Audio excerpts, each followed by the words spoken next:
계약을 해지하는 방법은 두 가지로 나눠줄 수 있는데, 첫 번째는 입금한 금액을 포기하면서 계약을 해지할 수 있어요. 나는 이거를 그냥 포기하고 해지하겠습니다. 그리고 두 번째는 상호 협의하에 계약을 해지하는 거거든요. 입금한 금액을 포기하겠다라고 생각을 하게 되면요, 상대방 동의를 받지 않고 저 이거 계약 안 할래요 라고 얘기하면서 해지하시면 됩니다. 근데 보통은 돈을 돌려받고 싶잖아요. 되게 아깝잖아요. 이 돈도 나한테 되게 소중한 돈이니까 아깝기 때문에 이거를 돌려받으려고 생각을 많이 하는데, 그러면은 반드시 상대방의 동의를 얻어야 돼요.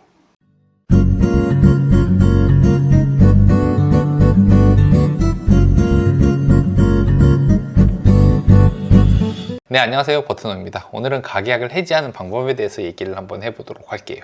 가계약 많이 하는데 사실 계약을 하고 나서 어떤 사정에 의해서 혹은 변심에 의해서 다른 집이 좀 더 좋은 것 같아가지고 해지를 하려고 하시는 분들이 생각보다 많고, 부동산에서 진짜 가장 많이 일어나는 분쟁 중에 하나거든요. 그래서 가계약을 했는데 어떻게 하면 돈을 돌려받을 수 있는지 그 부분에 대해서 좀 얘기를 해보도록 할게요. 일단 가계약에서 돈을 돌려받는 방법에 대해서 알기 위해서는 가계약이 어떤 건지에 대해서 분명하게 알고 대처를 해야지 좀 더 좋은 방법을 찾을 수 있기 때문에 가계약이 뭔지부터 한번 볼게요. 가계약이라는 건요, 매매나 임대차 계약을 하기 전에 본계약을 하겠다라고 하는 약속의 의미로 계약금의 일부를 지급하는 일, 요거를 가계약이라고 합니다. 이렇게 보시면 되죠. 내가 집을 사겠다, 아니면은 전세를 들어가겠다, 아니면 월세를 들어가겠다라고 하면요, 그거의 약속의 의미로 돈을 먼저 보내놓는 거, 이거를 이제 가계약이라고 얘기를 많이 합니다. 예를 들어서 1억짜리 전세집이 나왔다라고 하면요, 내가 계약을 하기 위해서는 1,000만 원이 당장 필요해요.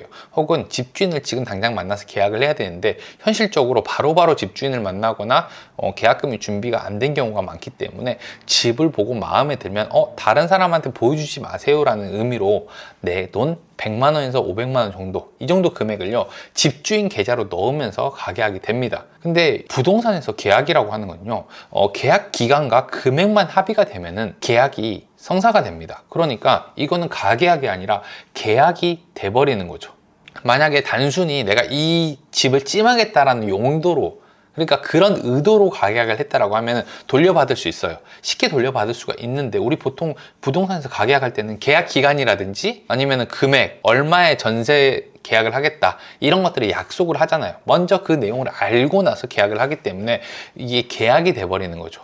우리 보통 가계약하고 나면 이런 문자를 하나 받게 될 거예요. 문자 내용을 보면요, 이렇게 주소라든지 금액들, 전세금, 그 다음에 계약 기간, 혹은 이제 계약에서 어떻게 할 건지에 대한 약속, 그리고 해지를 할 때는 어떻게 하겠다라는 내용들이 자세하게 적혀 있어요. 그리고 마지막에 동의하면 내라고 답장해 주세요 라고 얘기를 하는 문자를 받게 됩니다. 그럼 여기에는 계약의 필요 조건들이 다 들어있잖아요.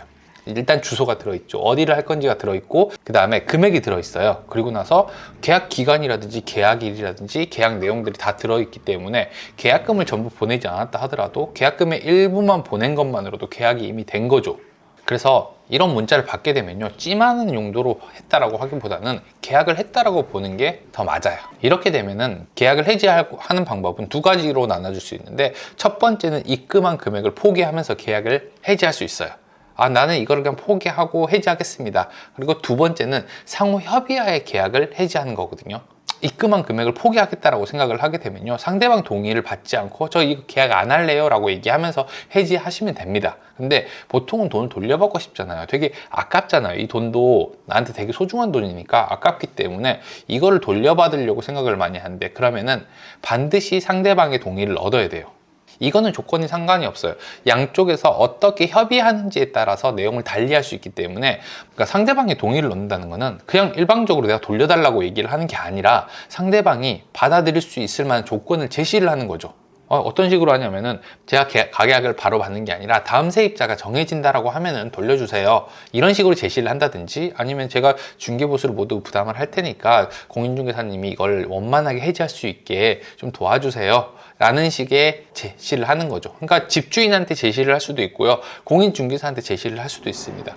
이렇게 상대방이 받아들일 수 있을 만한 조건을 제시를 한 다음에 협의를 해야지, 그냥 막무가내로 내 돈은 돌려주세요, 그냥 없던 걸로 해요 라고 하면은 안 된다는 거죠. 내가 만약에 가계약을 했다라고 하면은 그냥 돌려달라고 하는 것보다요, 현실적으로 상대방이 받아들일 수 있는 조건을 한번 제시해 보세요. 그리고 내가 생각했을 때 이 정도면 상대방도 받아들일 수 있겠다라고 생각하는 것들을 제시를 한 다음에 돈을 돌려받는다고 하면은 그 가능성이 훨씬 높아집니다. 일부 사람들 같은 경우는 일부러 돌려주지 않는 사람들도 있긴 있어요. 근데 대부분의 사람들은 다른 사람에게 피해가 생기는 걸 그렇게 좋아하지 않습니다. 그냥 무작정 난 안 돌려줘야지 이런 게 아니라 나한테 피해가 생겼기 때문에 상대방한테 이걸 내가 피해 보상으로 받아야 되는 거 아닌가 라는 생각을 하거든요. 그러니까 그 피해가 생기지 않겠다는 것만 안심하게 만들어주면요, 상대방도 돌려줄 가능성이 훨씬 높다는 거죠. 그러니까 무조건 내 의사만 전달하는 게 아니라 상대방이 받아들일 수 있을 만한 조건을 제시해보면요, 가계약금을 돌려받으실 수 있을 겁니다. 오늘은 제가 가계약에 대해서 좀 얘기를 해드렸고요. 다음번엔 좀 더 재밌고 유용한 정보로 찾아오도록 하겠습니다. 구독과 좋아요, 알람 설정 꼭 해주시고요. 감사합니다. 저는 버튼홍이었고요. 다음번엔 좀 더 재밌는 내용으로 찾아오겠습니다.